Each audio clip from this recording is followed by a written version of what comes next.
ഒരു നിർണായക നീക്കത്തിനൊരുങ്ങുകയാണ് പ്രതിരോധ മന്ത്രാലയം. ഇനി വരാൻ പോകുന്നത് വലിയ മാറ്റമാണ്.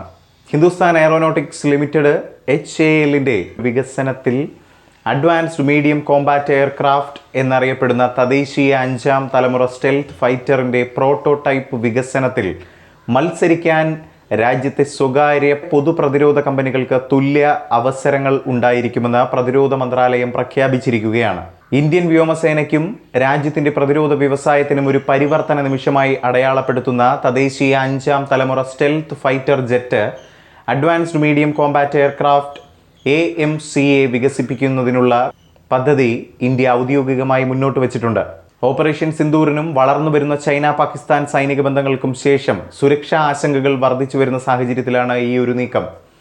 Medium weight twin engine multi role fighter, advanced stealth സവിശേഷതകൾ, ഡീപ്പ് പെനിട്രേഷൻ ശേഷി, ഇന്റേണൽ വെപ്പൺ ബേകൾ, അഡ്വാൻസ്ഡ് സ്റ്റെൽത്ത് കോട്ടിങ്ങുകൾ, AI പ്രാപ്തമാക്കിയ സിസ്റ്റങ്ങൾ, അടുത്ത തലമുറ AESA റഡാറുകൾ തുടങ്ങിയ ഒട്ടേറെ സവിശേഷതകൾ നൽകുന്നതിനാണ് AMCA പദ്ധതി രൂപകൽപ്പന ചെയ്തിരിക്കുന്നത്.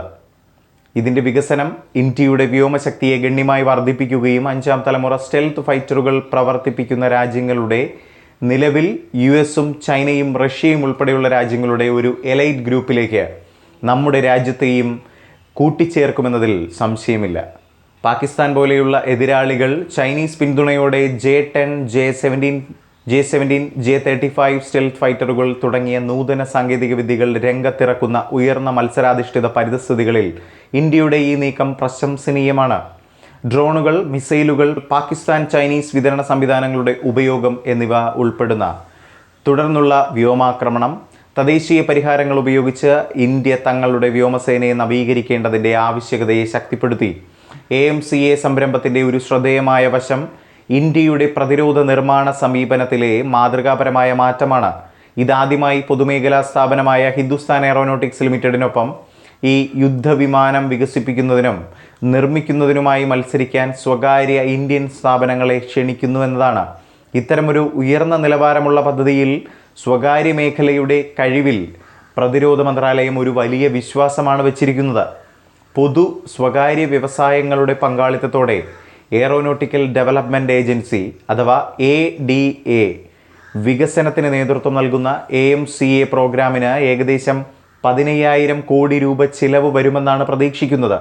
2030കളുടെ മധ്യത്തിൽ പ്രവർത്തന വിന്യാസം ലക്ഷ്യമിട്ട് ആദ്യത്തെ പ്രോട്ടോടൈപ്പ് 2028ഓടെ പ്രതീക്ഷിക്കുന്നു.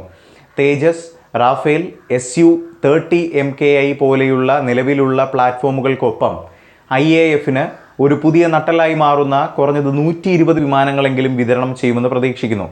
AMCAയ്ക്കുള്ള ഇന്ത്യയുടെ മുന്നേറ്റം ഉടനടി തന്ത്രപരമായ വെല്ലുവിളികൾക്കുള്ള പ്രതികരണവും സാങ്കേതിക സ്വാശ്രയത്വത്തിലെ ദീർഘകാല നിക്ഷേപവുമാണ്.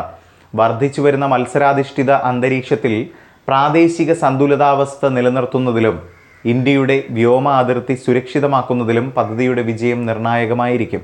എന്തായാലും ഈ ഒരു വിഷയവുമായി ബന്ധപ്പെട്ട് പ്രിയ പ്രേക്ഷകരുടെ വിലയേറിയ അഭിപ്രായങ്ങൾ രേഖപ്പെടുത്താം താഴെ കമൻറ്റിലൂടെ.